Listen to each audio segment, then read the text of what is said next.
Hmm.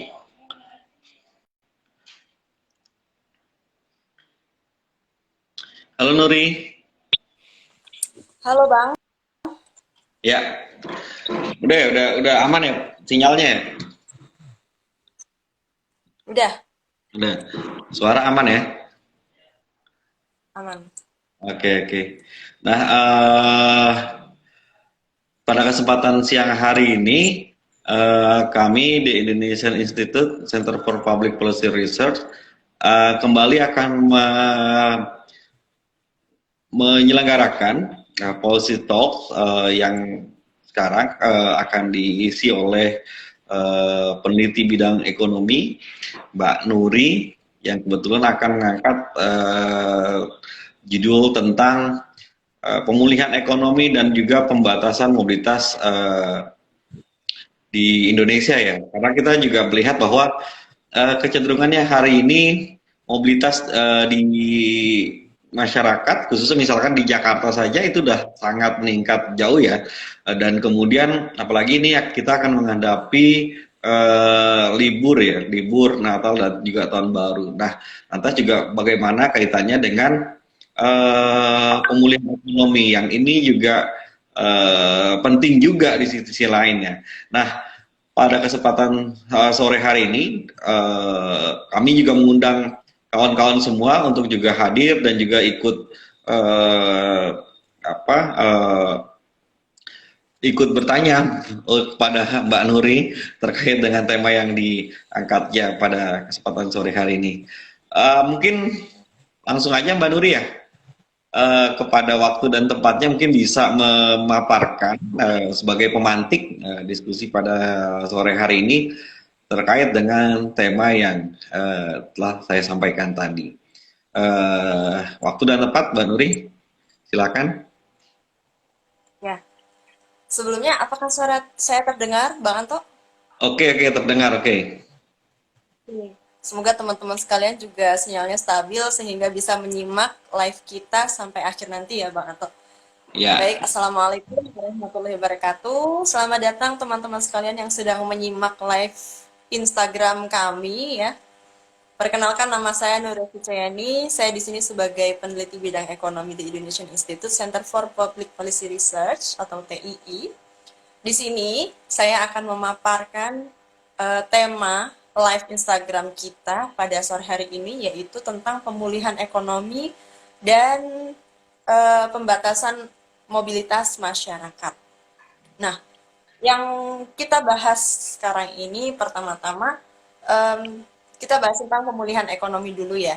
Sebagaimana yang kita ketahui bahwa COVID-19 ini sudah berlangsung selama hampir 2 tahun ya Bang ya. iya, Hampir iya. 2 tahun, dan pemerintah sudah melakukan berbagai kebijakan untuk membuat ekonomi ini lebih stabil, membuat ekonomi ini agar tetap stabil dan bisa berjalan sebagaimana mestinya dengan semaksimal mungkin.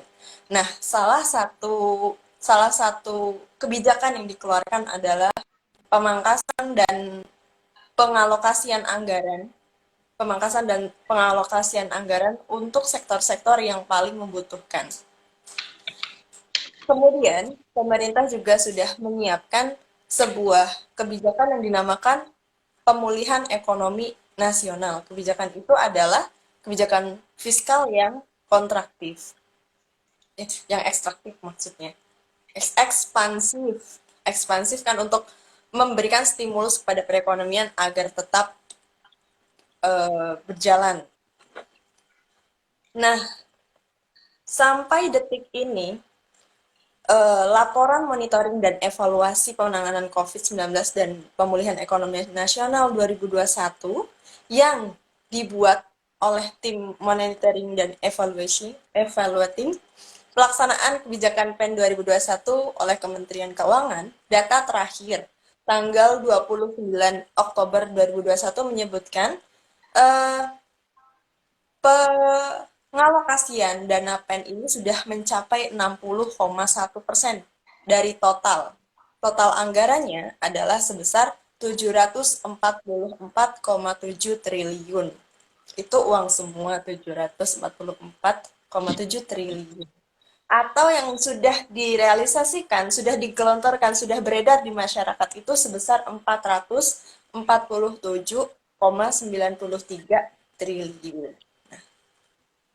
Dari sebesar itu, dana tersebut itu digunakan untuk klaster perlindungan sosial dan kesehatan. Karena apa? Karena yang paling terasa itu dampaknya adalah di sektor kesehatan, di mana banyak sekali masyarakat kita sudah yang terpapar COVID sudah mencapai 4 jutaan lebih ya. 4 jutaan lebih dan belum yang meninggal dan sebagainya. Lalu pada klaster perlindungan sosial di mana banyak sekali UMKM kita, UMKM kita banyak yang gulung tikar karena efek pandemi, ya. Jadi memang perlu ada uh, kebijakan yang namanya PEN ini untuk melihat berbagai realisasinya menurut klaster. Saya sebutkan berdasarkan data ini, pada klaster kesehatan itu sudah mencapai 57,7%. Dari kuartal 1 sampai kuartal 3 itu berakhir pada September kemarin, itu sudah mencapai 57,7% dari total pagu, dari total dana tersebut sebanyak 204,96 triliun. Klaster kesehatan ini itu meliputi berbagai untuk tes, untuk perawatan, untuk rumah sakit, pembelian alat-alat medis, dan sebagainya. Dan termasuk juga insentif untuk tenaga kesehatan. Itu untuk klaster kesehatan sudah mencapai setengahnya dari pagu. Kemudian, untuk klaster perlindungan sosial sudah mencapai realisasi 70,4%. Nah, perlindungan sosial ini untuk masyarakat-masyarakat yang dinilai rentan dalam kondisi sosial ekonominya. Itu sudah mencapai total 70,4% dan semakin meningkat dari kuartal 1 dan sampai kuartal 3 kemarin. Kemudian pada klaster program prioritas itu juga setengahnya sudah terrealisasi setengahnya sebesar 59,7% dari total 117,94 triliun. Nah, kemudian untuk klaster UMKM dan korporasi untuk bantuan penanganan melalui UMKM, permodalan dan sebagainya, insentif usaha itu sudah mencapai 37,9% dari 162,40 triliun. Nah, sampai 29 Oktober di klaster UMKM dan korporasi ini mengalami penurunan dari kuartal 3 sebelumnya. Mungkin karena memang kuartal ini belum kuartal 4 ini baru berjalan ini ya, awal kuartal. Jadi belum terlihat peningkatan atau pengurangan untuk pengeluaran pada UMKM dan korporasi ini. Nah, yang terakhir yaitu klaster insentif usaha. Kalau insentif usaha ini berbeda sendiri karena sudah mencapai 96,5%. Kenapa Kak sudah 96,5% alokasinya? Karena di bagian insentif usaha ini pagunya yang paling kecil dari semua klaster. Itu sehingga realisasinya juga semakin cepat. Begitu Bang Anto. Nah, untuk penggunaannya untuk apa aja sih di klaster-klaster ini? Seperti yang sudah saya jelaskan tadi, bahwasanya untuk klaster kesehatan itu untuk penggunaan RS darurat, asrama haji, untuk pembagian obat, dan biaya perawatan untuk 713,92 ribu pasien. Itu pasien kita yang harus kita biayai melalui kesehatan itu. Nah, sedangkan untuk insentif nakes di klaster kesehatan itu kita gunakan kepada 1,26 juta tenaga kesehatan pusat dan santunan kematian untuk 446 tenaga kesehatan. Kemudian, di klaster kesehatan ini juga kita gunakan untuk pengadaan 121,41 juta dosis vaksin. Hmm. Itu yang sudah kita gunakan sampai 29 Oktober ini ya. Nah, kemudian klaster kesehatan ini juga untuk digunakan untuk bantuan iuran JKN untuk 34,71 juta orang. Itu untuk kesehatan. Ini sudah membahas tentang vaksinasi ya. Dengan sebegitu jumlahnya ratusan juta dosis yang kita kita beli, kondisi yang dialami oleh Indonesia ini ternyata masih banyak sekali orang-orang yang belum mau divaksin COVID. Nah, selain karena kemauan dari masyarakat, distribusi vaksinasi di Indonesia ini juga masih banyak. Data terakhir menunjukkan bahwa sebanyak mayoritas bahkan belum nggak ada setengahnya, hanya 3 provinsi, 3 sampai 5 provinsi terakhir kalau nggak salah saya lihat itu yang sudah menerima vaksin dosis kedua dan sisanya itu baru vaksin dosis pertama. Gitu. Jadi semakin ke sini sebenarnya sudah banyak ya fasilitas yang sudah membuat vaksinasi gitu. Cuman memang keterbatasan dalam mungkin infrastruktur dari daerah itu berbeda-beda sehingga me- membuat kelancaran vaksinasi itu terhambat gitu. Itu untuk klaster kesehatan. Empat empat klaster yang lain yaitu perlindungan sosial, program prioritas, insentif usaha, dan dukungan UMKM dan korporasi ya umumnya untuk program sosial dari segi kesejahteraan masyarakat untuk menjaga itu minimal untuk biar dia bisa bernafas di kala pandemi. Mungkin seperti itu dulu Bang. Takut kepanjangan kan? Ya, ini Nuri, sebenarnya yang menarik adalah dari awal ketika kita bicara tentang pandemi ini, eh, sebenarnya bukan hanya menghantam dari sisi sektor kesehatan gitu ya, eh, bukan hanya dari sisi kesehatan, artinya bukan hanya ketahanan tata kelola kesehatan di bidang kesehatan kita, kayak tadi bagaimana kesiapan rumah sakit, nakes, terus juga pembiayaan terhadap obat-obatan, terus juga muncul lagi ketika udah adanya vaksin ya, adanya pembiayaan terhadap vaksin, terus kemudian banyak hal lagi ya, artinya banyak anggaran yang terserap untuk mensupport kesiapan tata kelola di bidang kesehatan kita gitu. Nah, tapi kan selain itu juga pandemi ini juga menghantam kayak tadi yang disebutkan oleh Nuri juga menghantam dari sisi ekonomi gitu. Banyak kalau nggak salah tadi Nuri menyebutkan ada UMKM kita yang juga terhenti usahanya gitu ya.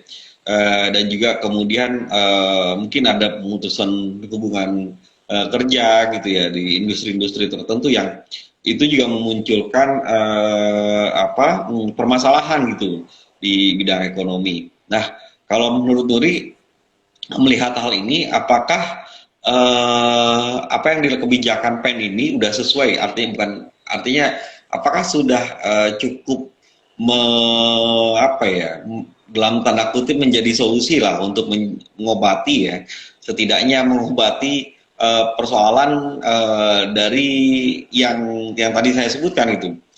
Udah banyak UMKM, walaupun dia tadi disampaikan juga oleh Nuri, PEN ini kan ada insentif-insentif ya buat sektor usaha gitu ya.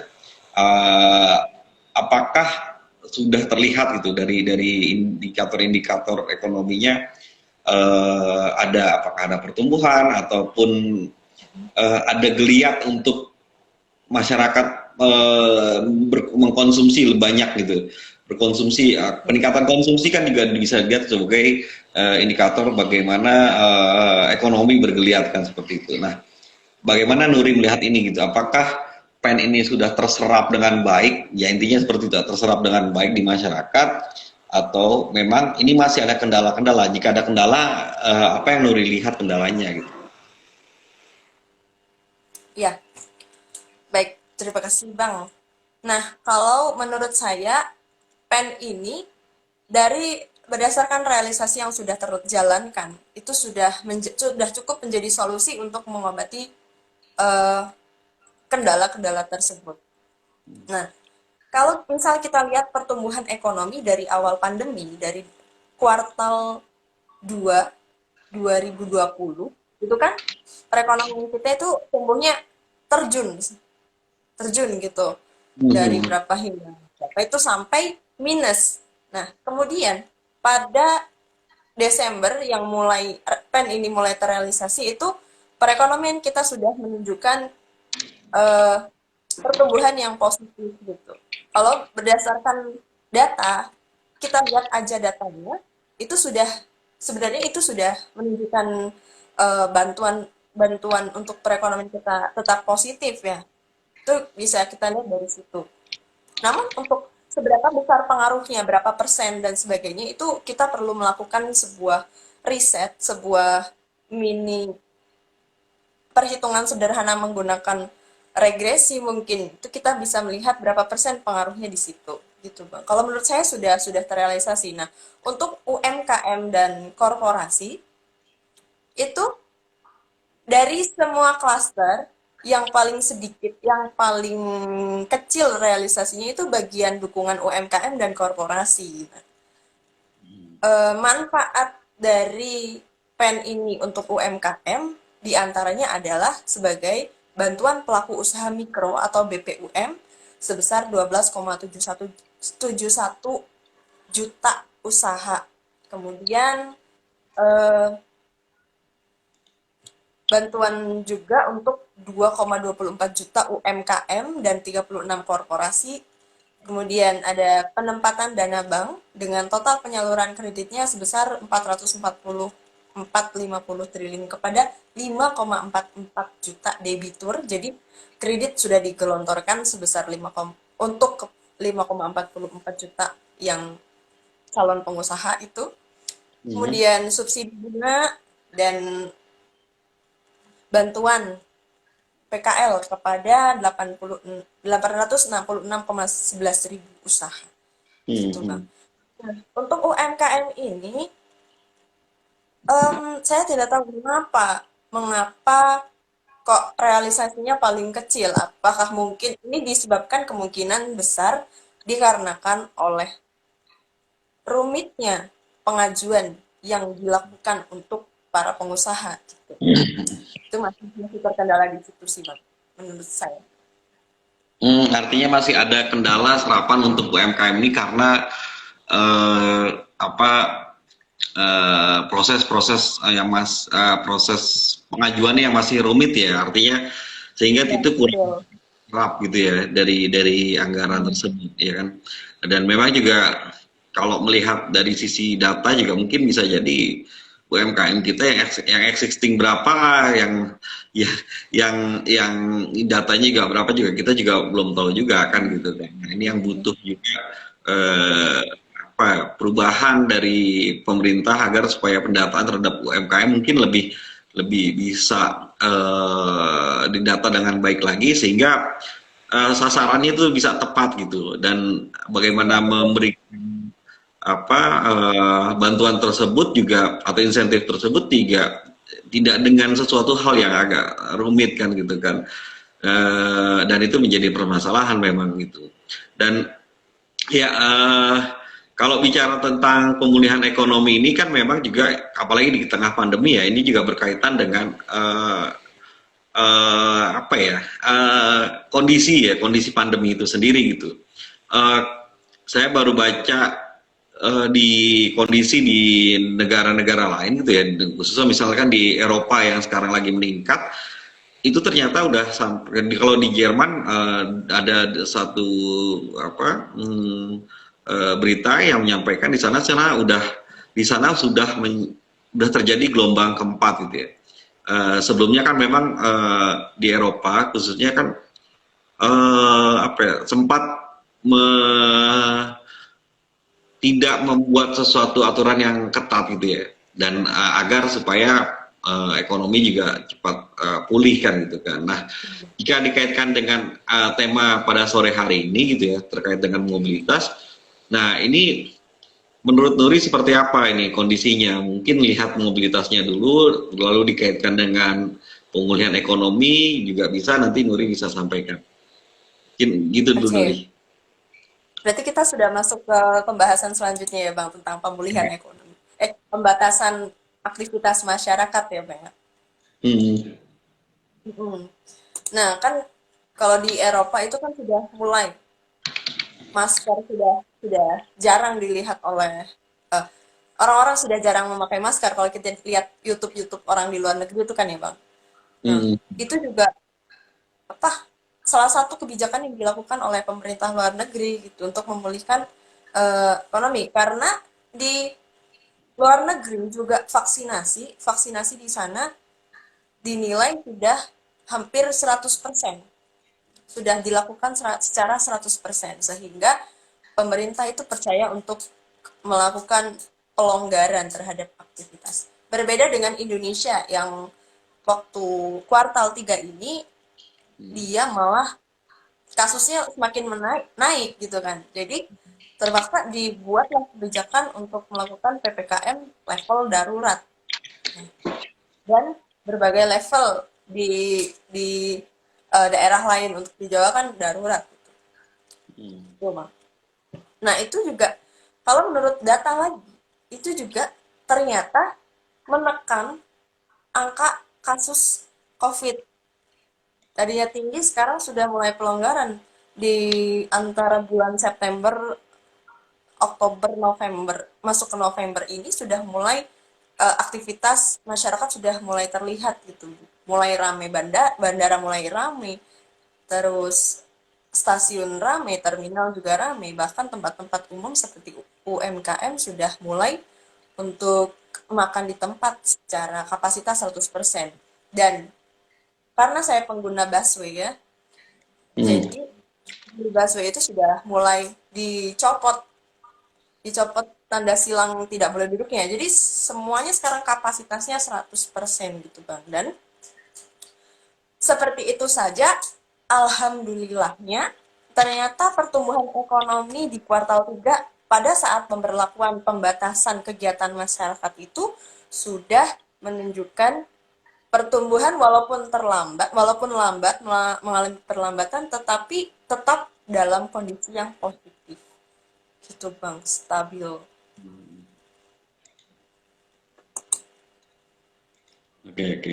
Ya, memang tadi disampaikan oleh Enuri ya, kalau memang syaratnya adalah ketika ketika pelonggaran terhadap mobilitas itu harus dilakukan dengan eh, vaksinasi ya, vaksinasi yang itu cukup masif ya di masyarakat. Kalau data dari Our World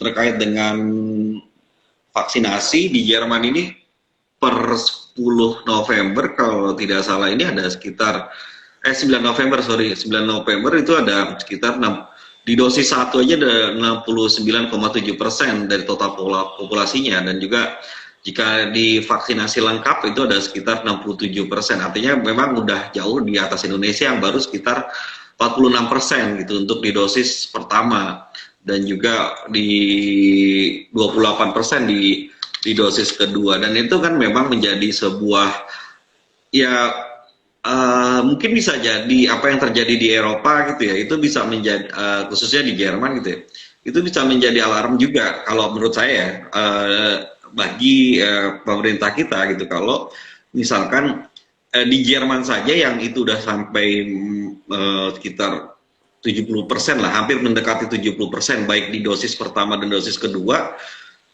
itu malah sekarang mengalami gelombang keempat gitu ya. Nah, sedangkan di Indonesia yang baru sampai minimal dosis 1 itu per 10 November itu baru 46,6%, dan juga di yang lengkapnya itu baru 29,6%. Artinya itu masih jauh lah ya dari apa yang di Jerman. Dan apa yang terjadi saat ini memang mobilitasnya, bahkan WHO sudah memperingatkan kemarin, WHO mengingatkan bahwa mobilitas di masyarakat saat ini di Indonesia sudah seperti layaknya sebelum pandemi, dan ini cukup mengkhawatirkan gitu. Dan tadi apa yang Nuri sebutkan, ya memang salah satu cara untuk mendorong agar ada pemulihan ekonomi lebih baik, ya salah satunya dengan bagaimana vaksinasi itu dipercepat dan juga baru dilakukan pelonggaran supaya pemulihan ekonomi juga bisa berjalan lebih baik gitu ya. Bukan hanya sekedar udah dilonggarkan saja gitu, dilonggarkan saja, tapi sisi lain vaksinasi kurang masif gitu, berjalan kurang masif. Nah, sekarang menjadi persoalan adalah ketika kita akan menghadapi liburan ini, Nuri. Kan kita tahu bahwa Desember nanti sampai awal tahun ya Januari itu biasanya banyak orang yang berliburan. Kalau nggak salah ini ada data yang menyebutkan dari dari Satgas COVID-19 itu menyebutkan akan diprediksi ada sekitar 19 juta orang yang akan hilir mudik ketika liburan Natal dan Tahun Baru ini. Nah, melihat hal ini, Nuri, ini seperti apa nih kira-kira? Di satu sisi yang perlu kita juga ingat bahwa ekonomi kita itu juga salah satunya tergantung dari pariwisata gitu, pariwisata.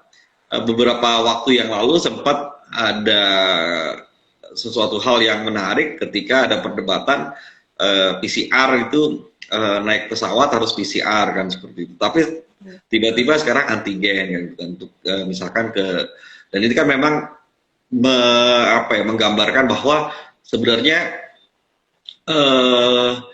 di momen-momen liburan panjang ini orang butuh sekali untuk berputarnya roda ekonomi untuk pemulihan ekonominya kan gitu kan. Nah, tapi sisi lain ada aturan-aturan yang kayak semacam ya tadinya PCR untuk menahan gitu ya mobilitas, tapi ketika ada desakan untuk oke, ini butuh nih untuk pemulihan ekonomi lebih cepat gitu, ya udah akhirnya dikompromikan dengan ya udah antigen aja gitu. Nah, kalau menurut Nuri ini seperti apa pandangannya? Ya, yang pertama tentang vaksinasi yang kurang merata ya, Bang ya. Iya, iya. Kalau memang benar sekali, sebenarnya vaksinasi itu bukanlah saya sebagai jimat ya. Vaksinasi itu bukan untuk jimat agar kita terbebas dari COVID ya. Tetapi vaksinasi itu adalah untuk kekebalan tubuh kita agar terhindar dari COVID, agar tidak sampai ke batas kematian gitu. Sampai kematian itu yang sebatas pengetahuan saya seperti itu fungsinya vaksin.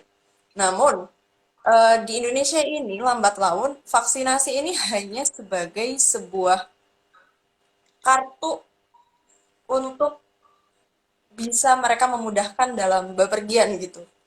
Jadi mereka banyak yang menggunakan vaksin untuk ya udahlah, yang penting punya kartu vaksin, yang penting kita bisa pergi-pergi.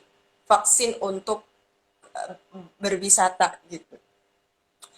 Itu apa ya, menurut saya tidak baik ya menyalahgunakan vaksinasi, yaitu hanya hanya sebagai apa, sampingan lah. Se, se Tujuan utama kita adalah mempertebal antibodi kita, dan side effect-nya adalah kita bisa OTW kemana-mana gitu. Itu baru yang baiknya seperti itu. Dan kemudian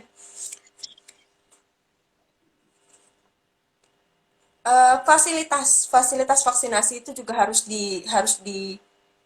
harus diberikan di mana-mana, itu di semua daerah itu harus dimaksimalkan menurut saya, karena banyak orang yang alasannya belum vaksin karena dia susah.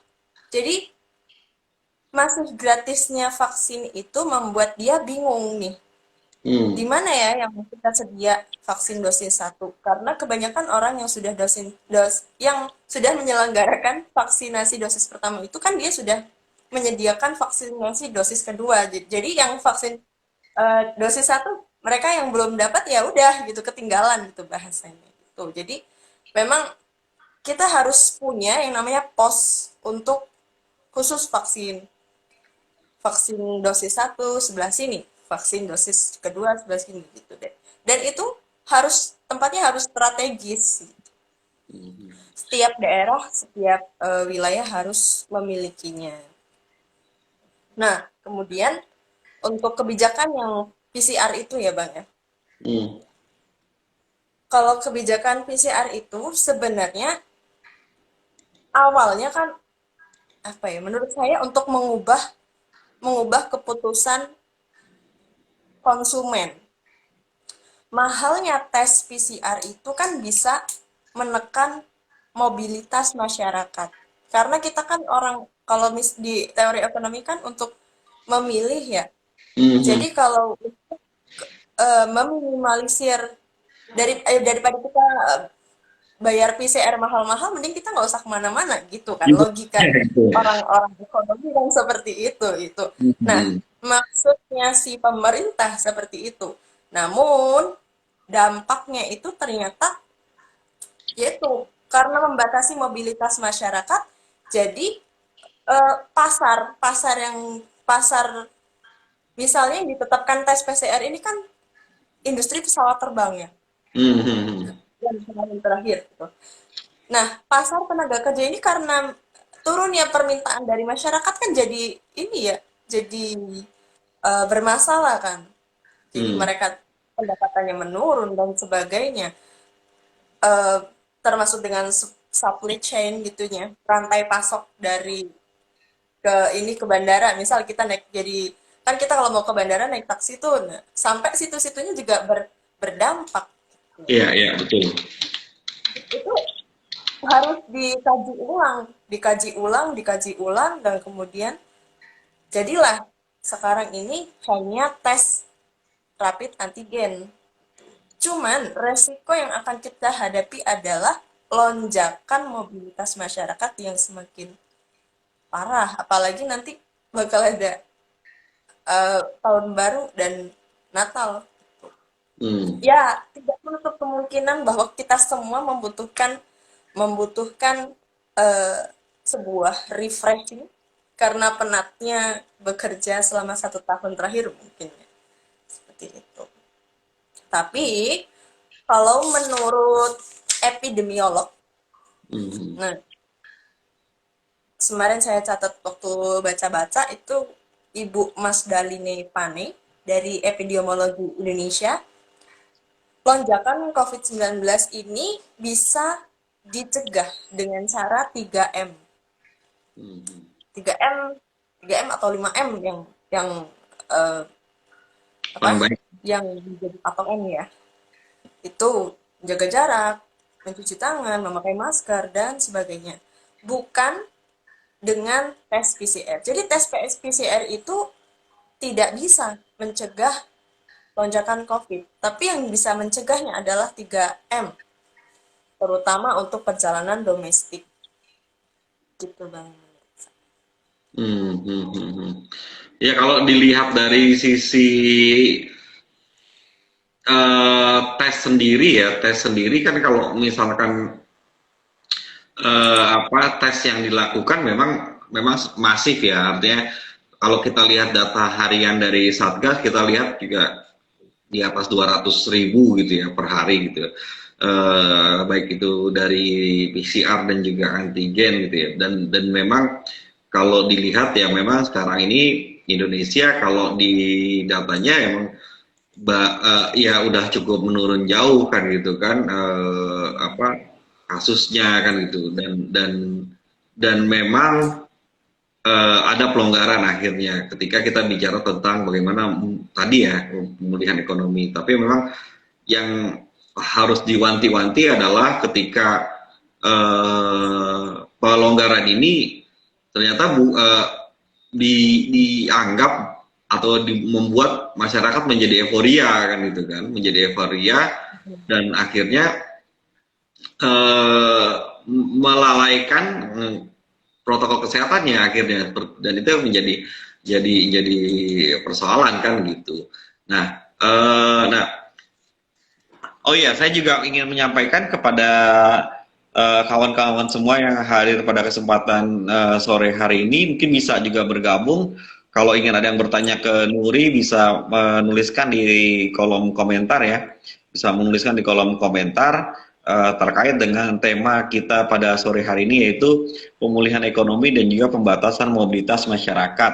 Nah, tema ini diangkat ketika kita menjelang apa menjelang liburan panjang ya, ketika nantinya akan banyak orang-orang akan bermobilitas, tapi satu sisi lain ya pemerintah memiliki kewajiban juga untuk memberikan pemulihan ekonomi bagi masyarakat. Nah, di sini ada pertanyaan Nuri dari Yosiana Yosiana yang mengatakan bahwa yang bertanya terkait dengan bagaimana upaya pemerintah dalam mengedukasi pelaku usaha agar tetap optimis dalam menghadapi pandemi.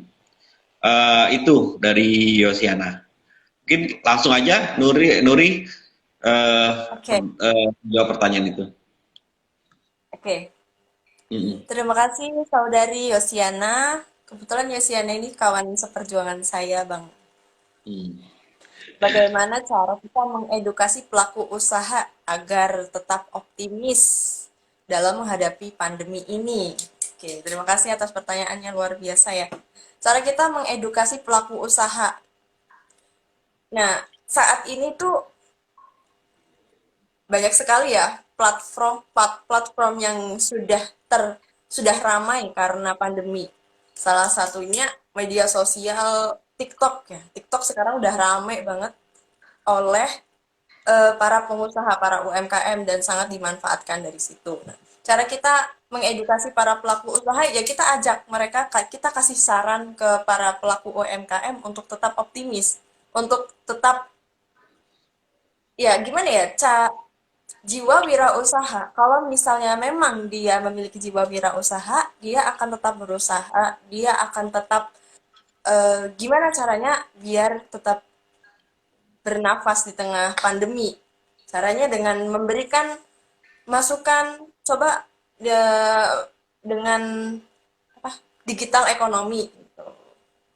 Digital ekonomi dinilai mampu meningkatkan penjualan di tengah pandemi. Gitu sih Kak, menurut saya. Hmm.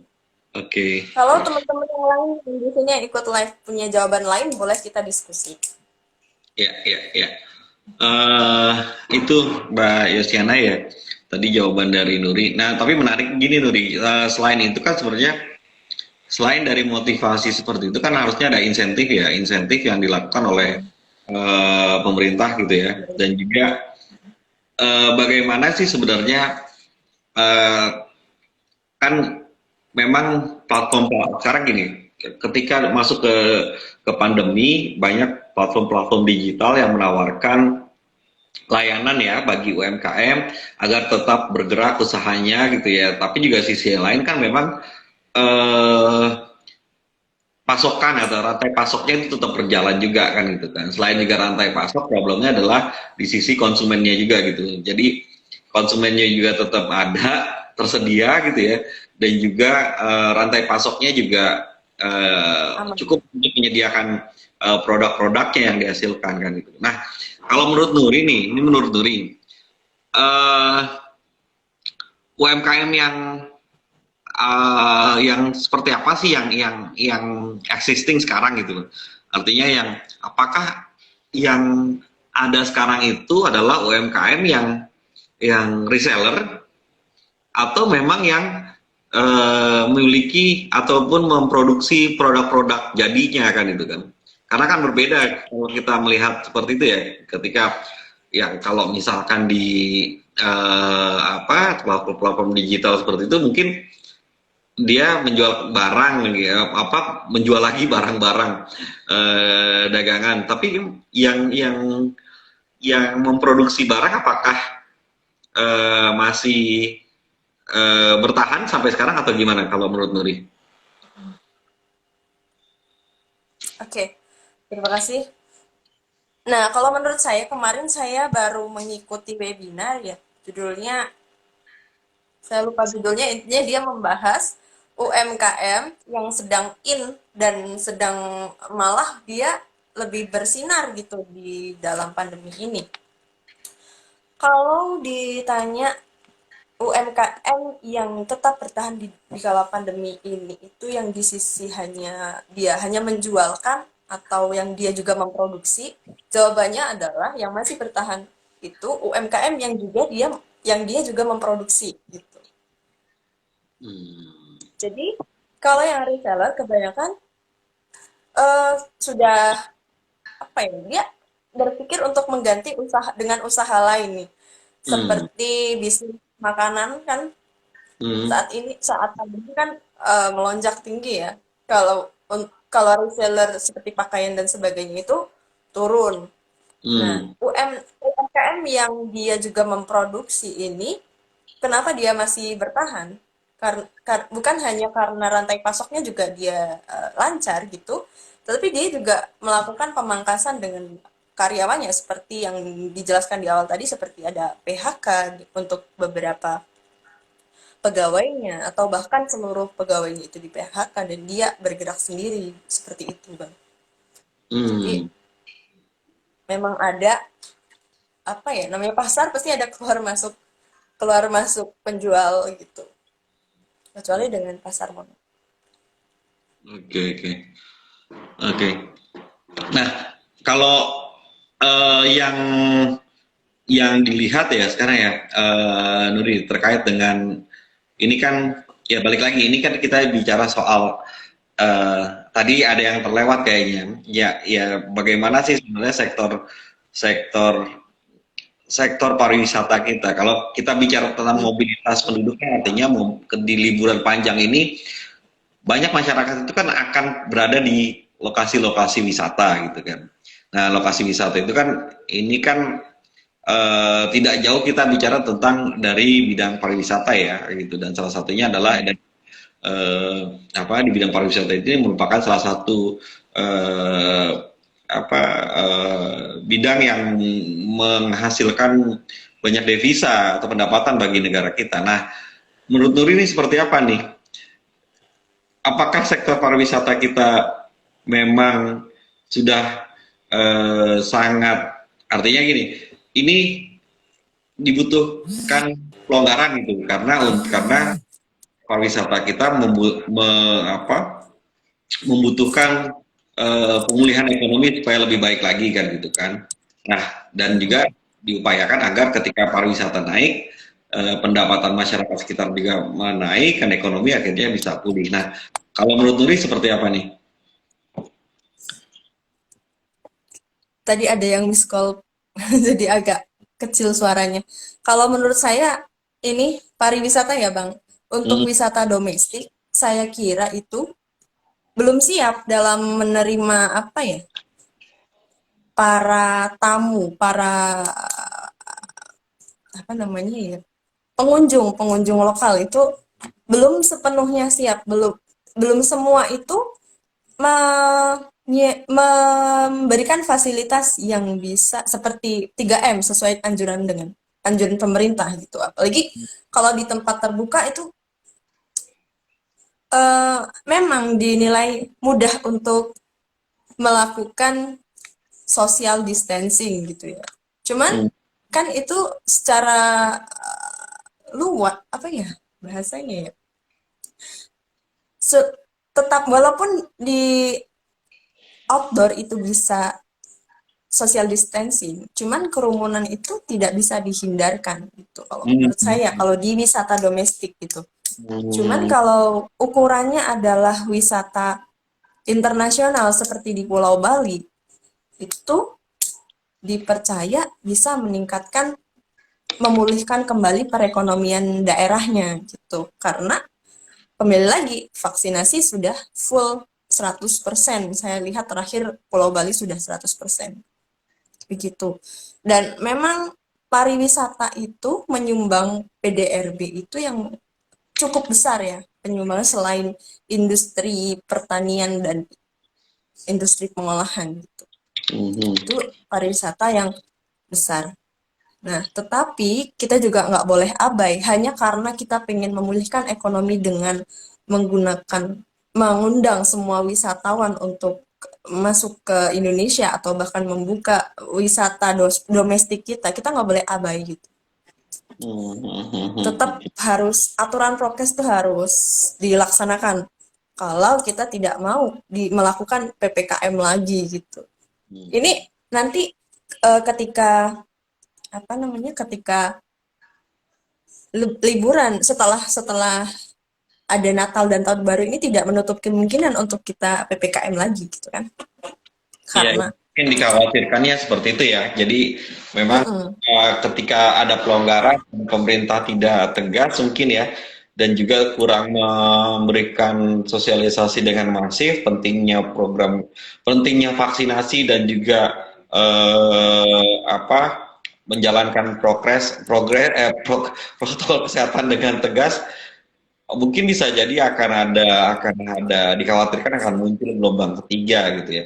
Nuri, ini ada pertanyaan dari eh, Mas Handi Nugraha yang menanyakan tentang peran pemerintah daerah dalam program PEN.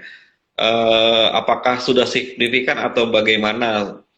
Eh, nah, ini yang coba disampaikan ya atau ditanyakan oleh Mas Handi Nugraha. Ini peran daerah, Nuri melihatnya seperti apa nih dalam program PEN gitu? ya, terima kasih Mas Handi, semoga sehat selalu di Wonogiri. Kalau menurut saya ya Mas Handi, untuk peran pemerintah daerah dalam program pemulihan ini sudah signifikan atau bagaimana? Ini menurut saya sudah signifikan ya, karena penyalurannya, mengingat penyalurannya itu rata-rata sudah lebih dari 50% itu sudah secara signifikan tersalur kepada pemerintah daerah gitu. Karena pencatatannya juga mulai dari desa, dari RT RW itu penyetoran siapa nama-nama yang dapat bantuan sosial itu juga sudah bottom up gitu, sudah secara maksimal. Nah, ini ada komen, saya rasa selama ini yang masif terdengar di media. Maksudnya selama ini yang masif terdengar tuh bagaimana Mas Handi? Seperti ada yang kalimat yang hilang. Ya mungkin ini aja juga Nuri. Jadi memang persoalannya adalah ketika bicara soal apa persoalan penyaluran bantuan gitu ya. Ini kan selama ini kan ini di PEN ini dilakukan oleh program dari pemerintah pusat ya. Walaupun memang tadi Nuri sampaikan pemerintah daerah juga turut membantu gitu ya, turut membantu gitu dari pemulihan ekonomi ini. Nah, tapi memang ada beberapa hal yang masih agak kurang gitu ya, koordinasi juga sinergitas di lapangan mungkin bisa jadi misalkan dalam konteks bagaimana penerimaan dana bantuan sosial misalkan kan selalu menjadi ada polemik gitu ya di masyarakat apa ada orang-orang yang sebenarnya apa kurang mampu tapi ternyata tidak mendapatkan kan gitu kan dan ini menjadi persoalan karena kalau nggak salah berdasarkan ini hasil dari studi saya juga di Indonesian Report 2021 itu juga ini ada persoalan di data data data yang belum terupdate dari Kementerian Sosial di tahun 2015 itu yang lalu dan ini kan menjadi persoalan.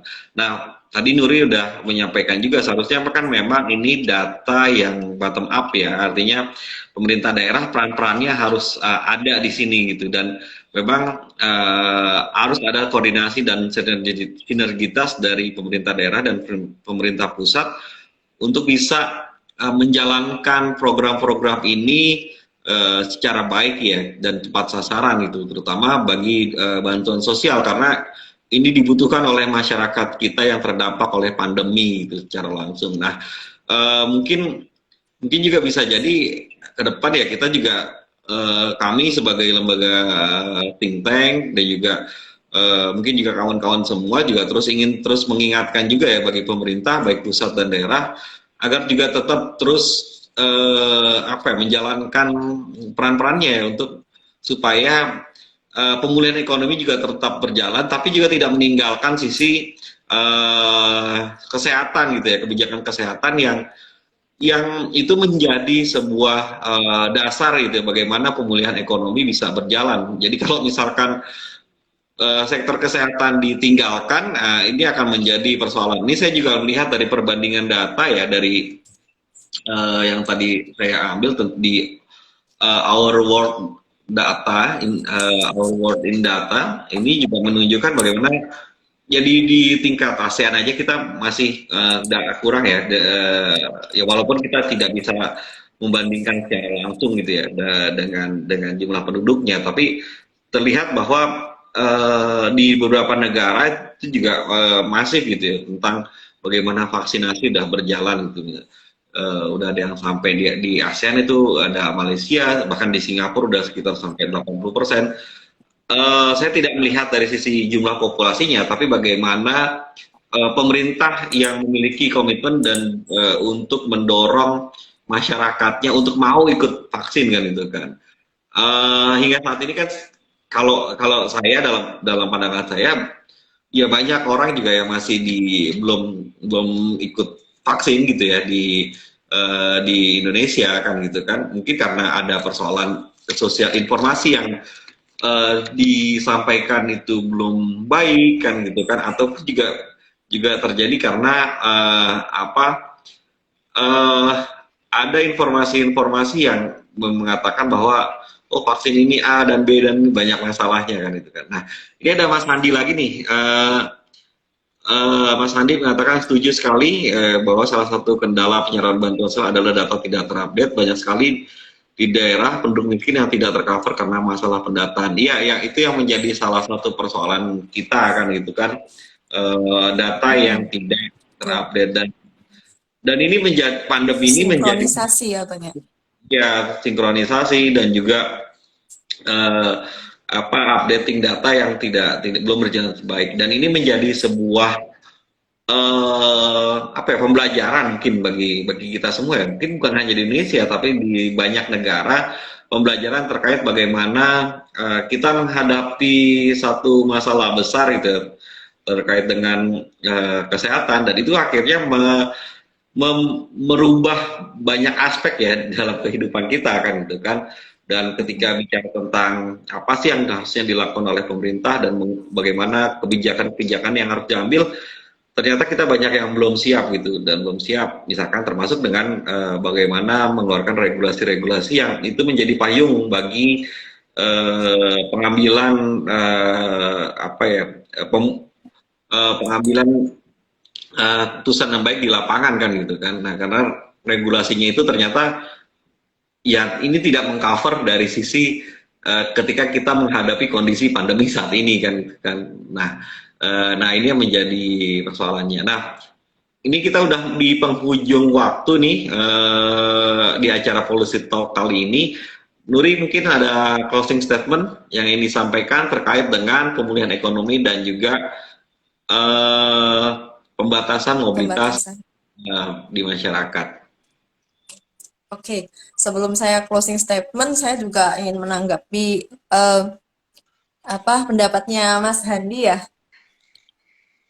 Ya, memang sinkronisasi itu sangat penting karena itu juga terkait dengan perencanaan kita ya, penganggaran kita. Kemarin terakhir data menyebutkan bahwa ada beberapa nakes yang masih diberi insentif gitu, berapa ribu. Nah, untuk negara, untuk nakesnya memang ya udah, alhamdulillah gitu kan, dapat dapat dana, dapat insentif lagi. Cuman untuk negara kan merupakan sebuah kerugian kan tidak bisa ditarik lagi gitu. Betapa pentingnya sinkronisasi data. Ya, terima kasih Mas Andi sudah mau menyimak dan memberikan pendapatnya. Baik, untuk closing statement yang saya berikan adalah pemulihan ekonomi itu sangat penting dan harus direalisasikan dan kalau bisa itu ditambahkan dan perlu pengawasan di semua stakeholder dan masyarakat perlu dilibatkan. Kemudian untuk pembatasan aktivitas sosial itu pemulih peningkatan pertumbuhan ekonomi itu sangat penting, tetapi juga kita tidak boleh abai dalam memperhatikan kesehatan masyarakat. Karena itu adalah apabila masyarakat itu tidak sehat, maka akan menurunkan produktivitas negara. Seperti itu, Bang. Terima kasih. Oke, ya, terima kasih Nuri atas waktunya dalam Policy Talk kali ini. Bagi teman-teman semua yang baru menyimak Policy Talk adalah salah satu program dari The Indonesian Institute yang kami selenggarakan secara rutin tiap bulannya, dan ini akan membahas tentang berbagai kebijakan ya yang tengah hangat di masyarakat, dan kita akan kembali ke Policy Talk yang akan datang di bulan Desember. Kita nanti akan sampaikan gitu ya. Terus kemudian juga kepada teman-teman semua ya, pada hadir pada sore hari ini, yang belum tahu TI adalah lembaga kajian terkait dengan kebijakan publik. Teman-teman kalau ingin banyak lebih tahu tentang TI bisa langsung ke website TI di www.theindonesianinstitute.com. Banyak publikasi yang bisa semoga bermanfaat ya bagi teman-teman semua. Ada update Indonesia, dan juga ada wacana, dan juga ada policy assessment, maupun juga ada policy report yang kami publikasikan tiap tahunnya. Nah, kalau untuk diskusi dalam bentuk webinar juga ada dalam bentuk atau namanya The Indonesian Forum, itu tiap tiap bulannya, yang itu mengetengahkan berbagai tema-tema yang tengah hangat juga, dan kami juga mengundang para pemangku kebijakan dan juga stakeholder lainnya. Nah, terima kasih Nuri, juga terima kasih kepada teman-teman semua yang telah hadir pada kesempatan sore ini. Saya ucapkan wabillahi taufiq wal hidayah. Assalamualaikum warahmatullahi wabarakatuh. Salam sehat semua. Salam sehat semua. Waalaikumsalam warahmatullahi wabarakatuh.